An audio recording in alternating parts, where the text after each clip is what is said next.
चला आज बनवू ग्लूटन फ्री ज्वारीच्या पिठाचे धपाटे। यासाठी 1 कप ज्वारीचे पीठ घेतले। पिठात मीठ चवीनुसार, 1 चमचा धने जिरे पूड, अर्धा चमचा तिखट, हळद, अर्धा चमचा ठेचा, 1 चमचा तीळ, अर्धा चमचा ओवा,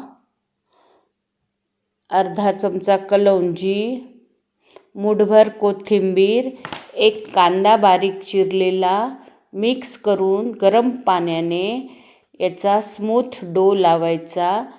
पीठ मऊ मळून घ्यायचे।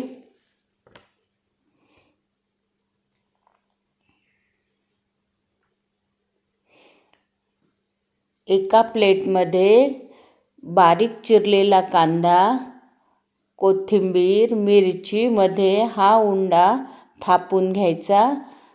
पीठ लावून हलक्या हाताने लाटायचा किंवा थापायचा। तूप लागून शेकून घ्यायचा।